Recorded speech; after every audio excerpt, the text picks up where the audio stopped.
तो नमस्कार। मैं पंडित ब्रजेश चंद पाठक मनोकामना ज्योतिष में हाजिर हूँ, प्रस्तुत हूँ। राशि चक्र की प्रथम राशि मेष राशि का 2025 का कैसा जाने वाला। 24 तो जा ही रहा है, अच्छा बहुत हो गया आपका, और 25 में ऐसा क्या जाएगा कि आप अभी से उत्साहित और गदगद हो रहे हैं, उस पर हम प्रकाश डालेंगे। आर्थिक दृष्टिकोण से आपका 2025 जो है बिल्कुल लाजवाब शानदार क्यों बीतेगा। ग्रह गोचर के हिसाब से आप जानते हैं कि 2025 में गुरु तृतीय भाव में शुरुआती दौर में रहेंगे, बाद में चतुर्थ भाव में जाएंगे। राहु आपके एकादश भाव में, केतु पंचम भाव में, और शनि 12वें भाव में। 12वें भाव से वो आपकी तीसरी दृष्टि दूसरे भाव में, और 6वें भाव पर 7वीं दृष्टि, और 9वें भाव पर 10वीं दृष्टि शनि देवता की, शनि ग्रह का, शनि का दृष्टि पड़ेगी।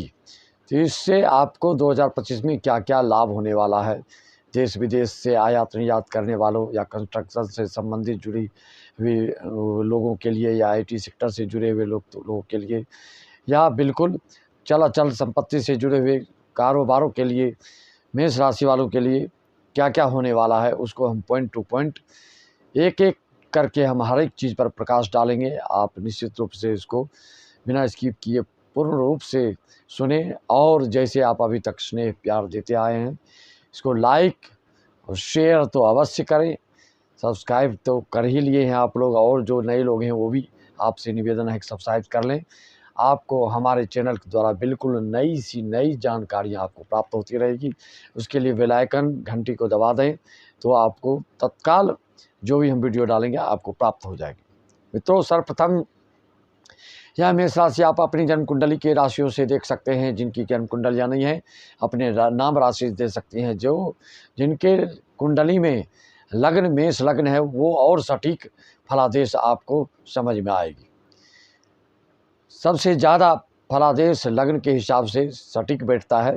राशि के हिसाब से भी, राशि का भी एक अपना महत्व है गोचर फल के अनुसार दृष्टिकोण से। और जिनकी कुंडलियाँ नहीं है तो अपने नाम राशि से इसको आंखें बंद करके देख सकते हैं। जिसकी कुंडली नहीं है तो उनकी जो पुकार नाम है, जो राशि है आपका नाम राशि, उसी से ही पूरा फलादेश बैठता है। मेष राशि वालों के लिए आप जानना चाहिए कि कौन कौन से आपके नक्षत्र होते हैं, कौन कौन से अक्षर होते हैं। सिर्फ चरण भेद से भी आपके स्वभाव में, नेचर में, आपकी गतिविधि में, आपके आचार विचार में, आपके व्यवहार में आकाश पताल का अंतर आ जाता है। मित्रों, इसको समझेंगे हम बिल्कुल बारीकियां से। और आप जानते हैं कि राशि चक्र की प्रथम राशि चक्र मेष राशि, चर राशि, अग्नि तत्व की राशि, पूर्व दिशा का द्योतक होता है। ये अग्नि तत्व के राशि मेष राशि के स्वामी आप जानते हैं मंगल ग्रह होता है, जो कि सभी ग्रहों के सेनापति के रूप में जाने जाते हैं। और ये जो उत्साहित, जोश, पराक्रम, आवेग, तीव्रता, स्फूर्ति, जमीन, रक्त आदि के कारक ग्रह माने गए हैं। तो मेष राशि वालों के अक्षत्र अश्वनी के 4 चरण, जिसका कि अक्षर होता है चू, चे, चो, ला। भरणी के भी 4 चरण, जिनके की अक्षर हैं ली, लू, ले, लो। कृतिका के प्रथम चरण 1 चरण होता है, जिसका अक्षर आ होता है। लेकिन इस सभी चरणों में से अगर बोला जाए, जिसका मेष राशि कृतिका नक्षत्र का होता है, उसको ज्योतिष शास्त्र में सर्वोत्तम माना गया है। ऐसा व्यक्ति बहुत ही ईमानदार, पराक्रमी और अन्यायपूर्ण कभी कोई कार्य नहीं करता है। लेकिन बाकी चरणों में आप देखेंगे बहुत ही भिन्नता आ जाती है, आपके स्वभाव में, आपके नेचर में, आपकी दिनचर्या में, आपके रोजगार व्यवसाय में किसकी क्या नेचर बनता है, वो हम आपको चरण भेद के हिसाब से बताते हैं।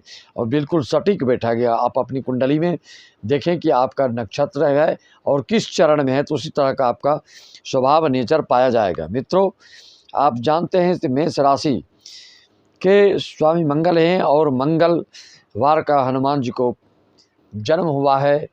और ये हर एक चरण में 3.20 अंश का इनका डिग्री होता है। इस तरह से आपका इष्ट देव मेष राशि वालों के लिए हनुमान जी जितना आपके ऊपर कृपा बरसाएंगे उतना कोई नहीं बरसा सकते। वैसे भी कलयुग में हनुमान जी की महत्ता सर्वाधिक बताई गई है।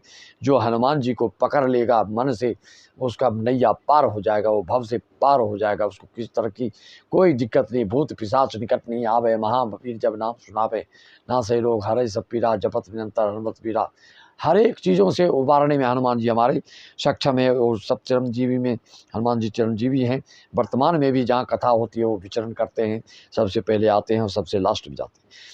आप जानते हैं हनुमान जी के हनुमान चालीसा पढ़ने वालों के लिए मेष राशि वालों को ये सख्त हिदायत देना चाहता हूँ, या रहस्य बताना चाहता हूँ, आपको अद्भुत जानकारी देना चाहता हूँ कि जब भी आप हनुमान चालीसा पढ़ते हैं तो 2-4 बार कम से कम राम जी का स्तुति, श्री रामचंद्र कृपाल भजमन, या श्री राम जय जय राम, इतना भी आपको नहीं आता है जो बिल्कुल अनभिज्ञ हैं, तो जय श्री राम सीताराम बोल बोल के 2-4 मिनट फिर हनुमान चालीसा का पाठ करेंगे तो अद्भुत लाभ होगा और शीघ्र लाभ होगा।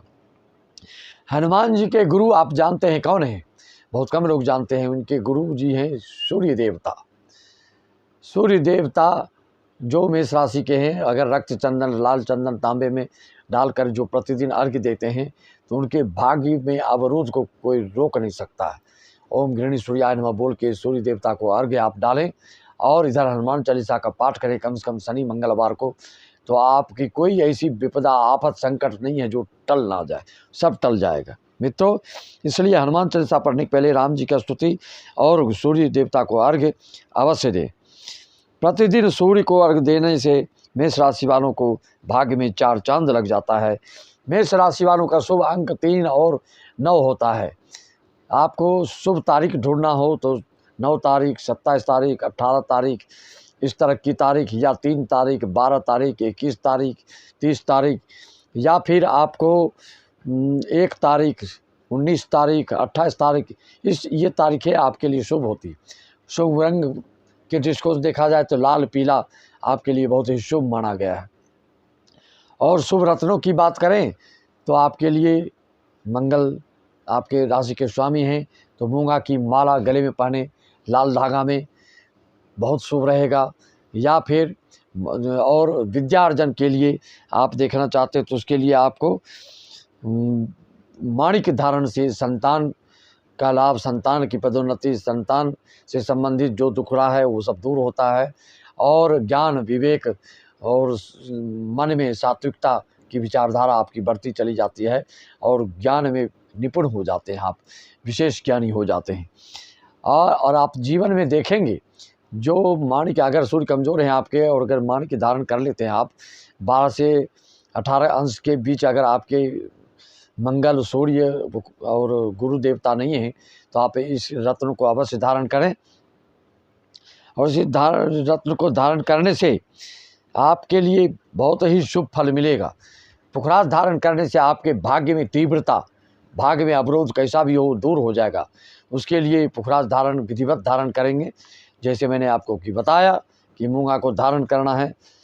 ज्योतिष शास्त्र का नियम है या तो शुक्ल पक्ष के प्रथम मंगलवार को पहने, कोई भी रत्न जो धारण करते हैं उससे संबंध जो दिन होता है शुक्ल पक्ष के प्रथम उस वार में धारण करें, या उस ग्रह के नक्षत्रों में धारण बनवाना आदि करने से बहुत ही शुभ फल और तीव्रता से फल मिलता है आपको।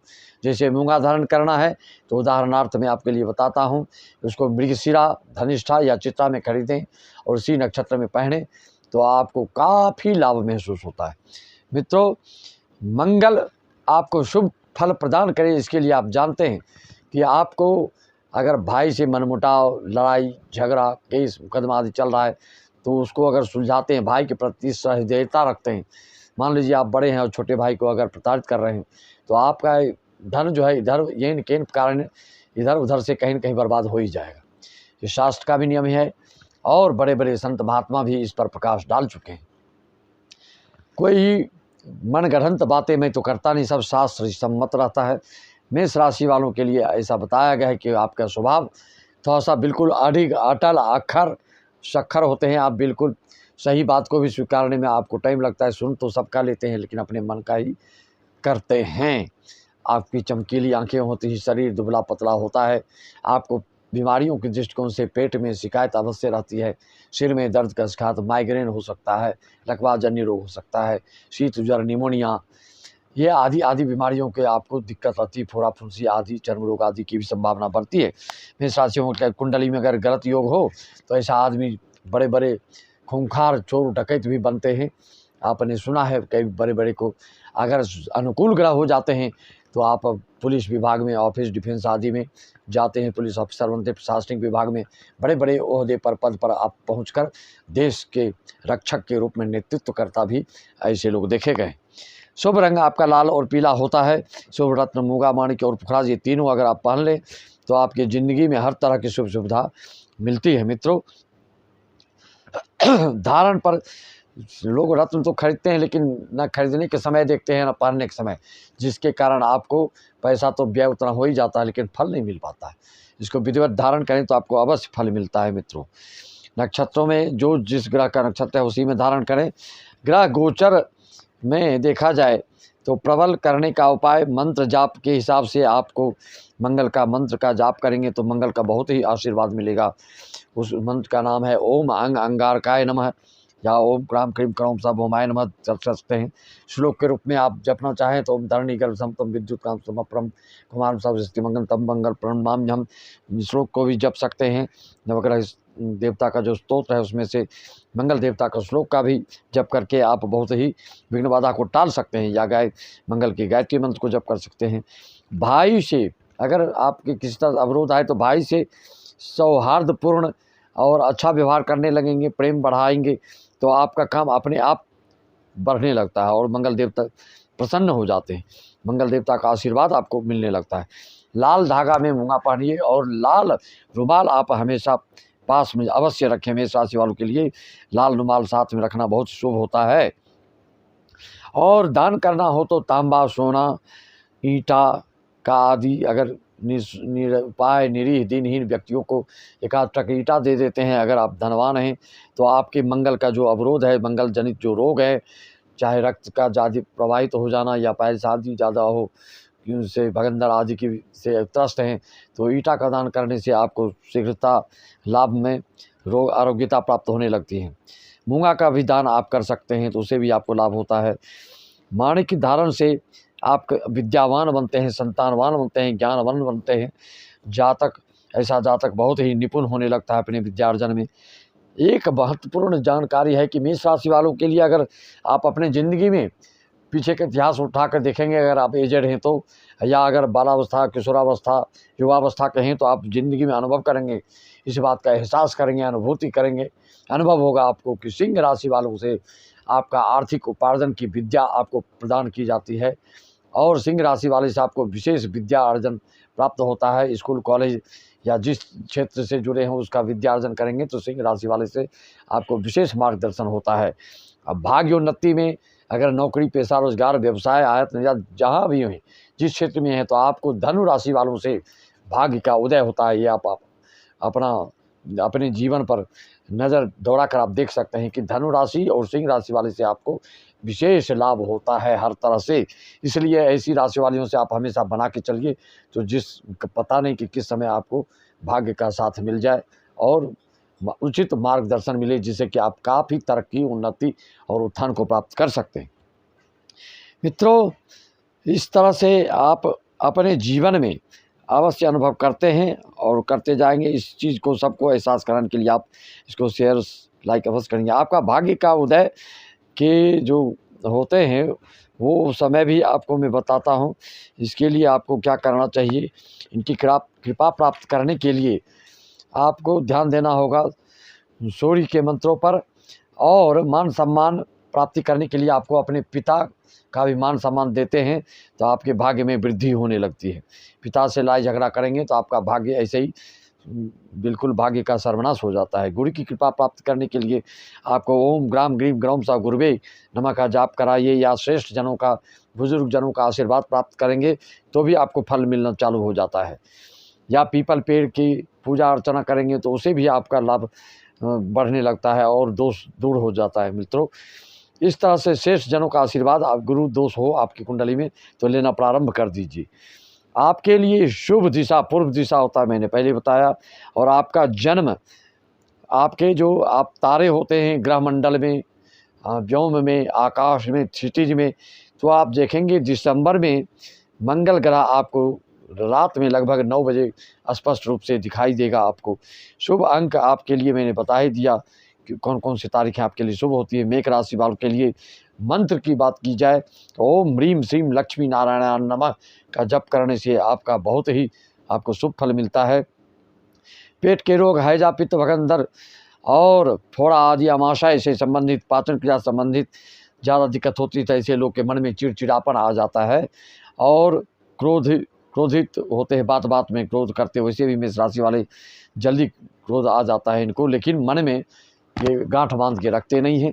और लेखा जोखा हाय हाय करने की आपकी जो आदत होती है और पैसों के हाय हाय करने के कारण, इसकी चरम सीमा पार करने के कारण आपके मन में कभी कभी क्रूरता भी आ जाती है।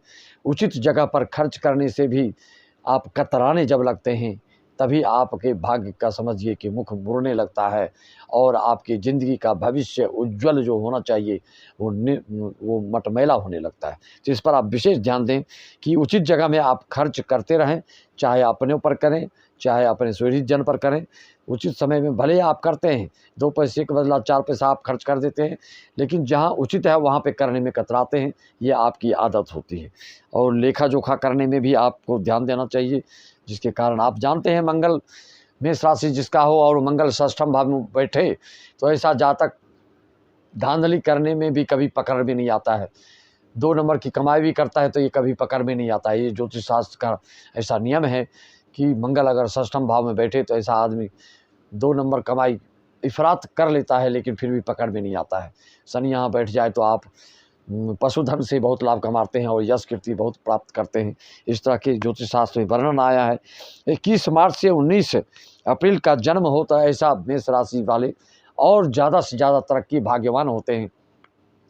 भाग्यवान होने का संक्षिप्त में मैंने कई बार सूत्र बताया आपको कि या 9 तारीख, 28 तारीख, 27 तारीख, 3 तारीख, 21 तारीख, 12 तारीख, 1 तारीख, 18 और 19 तारीख, 28 तारीख हो और दिन अगर मान लीजिए 9, 8, 18 और 27 तारीख है और दिन मंगलवार है, नक्षत्र आपका चित्रा, धनिष्ठा और मृगशिरा है और मंगलवार है और आपके लिए तो ऐसा आदमी बिल्कुल भाग्यशाली और ओजस्वी, प्रतापी, पराक्रमी और साहसी होता है और दुनिया में कुछ ऐसा काम करता है कि मृत्यु पर्यंत आप पर मरने के बाद भी आपका नाम लिया जाता है जग में, समाज में।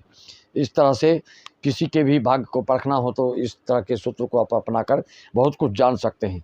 बाकी विशेष जानकारी तो आपको कुंडली का अवलोकन और विश्लेषण कराना ही चाहिए। उसके लिए आप संपर्क करके 301 में आप पूरी जानकारी अपनी ज़िंदगी का ले सकते हैं और हस्तलिखित 1500 को मात्र में पूर्ण जीवन भर के लिखित दिया जाता है कौन सा सन आपका कैसा जाएगा, आपको किससे लाभ, किससे हानि, किस अक्षर से लाभ हो सकता है, किस राशि वालों से लाभ हो सकता है, किससे शादी करना चाहिए, किससे दोस्ती करना चाहिए, क्या क्या जीवन में क्या उठापटक होने वाला है, किस क्षेत्र में जाएंगे तो अपार सफलता आदि जानकारियाँ आपको हमारे द्वारा प्राप्त कर सकते हैं।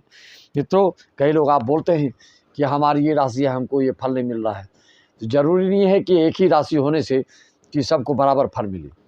राम और रावण राशि एक ही है, तुला राशि बन रही है, लेकिन दोनों में कितना अंतर है। तो हर ग्रह गोचर को भी देखना होता है, जबकि फिर भी अगर कोई बोले तो इसमें समानता भी आप दिखा सकते हैं किसी न किसी रूप में कि राम जी भी परम वीर थे, रावण भी वीर था, महावीर था, लेकिन वीरता का ये इसने गलत उपयोग किया और राम जी ने सदुपयोग किया। रावण भी बहुत प्रकांड विद्वान था, राम जी तो भगवान ही हैं साक्षात, लेकिन रावण ने उस ज्ञान का सदुपयोग नहीं किया। लेकिन उनका नाम चलता है विद्वता में। आप जानते हैं कि तांडव स्तोत्र का पाठ होता है, शिव जी बहुत प्रसन्न होते हैं।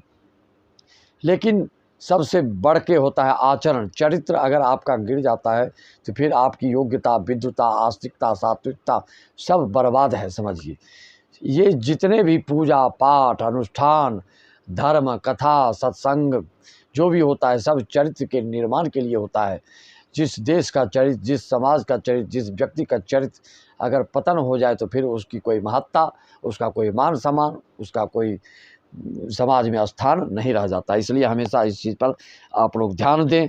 और कई लोग जानकारी लेते हैं कि हमारी कुंडली में कितने शादी हैं, कैसे हैं, तो ये सब लंद फंद में नहीं पड़ना चाहिए। जो गलत योग है आपकी कुंडली में, उसको दूर करने के अपने ज्योतिष शास्त्र उपाय है, उसका अनुसरण करके उस चीज़ से भाग सकते हैं। मेष राशि वालों के लिए आपका बाधक ग्रह बनता है। आपको कुंभ राशि वालों से हमेशा सतर्क और अलर्ट रहना चाहिए, दूर रहना चाहिए। ये आपके लिए बाधक होता है। ग्रह के दृष्टिकोण से देखा जाए तो शनि ग्रह आपका बाधक होता है। ज्योतिष शास्त्र का नियम है, चर राशि वालों के लिए एकादशेष बाधक होता है और स्थिर राशि वालों के लिए नवमेष बाधक होता है और द्विसंज्ञक राशि वालों के लिए सप्तमेष बाधक होता है। जिसको आप हमेशा ध्यान रखें। बाधक ग्रह को अगर आप जप तप करके, पूजा पाठ करके अगर प्रसन्न कर लेते हैं तो बाधा दूर होके वो फिर झोला भरने के लिए आपके लिए उत्सुक हो जाते हैं और झोला भरने लगते हैं। इस पर ध्यान दीजिए। मेष राशि वाले इंजीनियरिंग, मिलिट्री, पुलिस आदि के क्षेत्रों में जाते हैं। मैंने पहले बताया आपको। इस तरह से आपका इस क्षेत्र में भविष्य बहुत ही उज्जवल और यश कीर्ति पताका फहराने वाले आप होते हैं। और आपके 3 या 4 बच्चे होने के योग रहते हैं। राशिगत जानकारी आपको दे रहा हूँ। और देवी माता की बात करें तो शैलपुत्री या सरस्वती माता के ध्यान, आराधना, मेडिटेशन आदि करने से आपको पूर्ण सफलता मिलती है।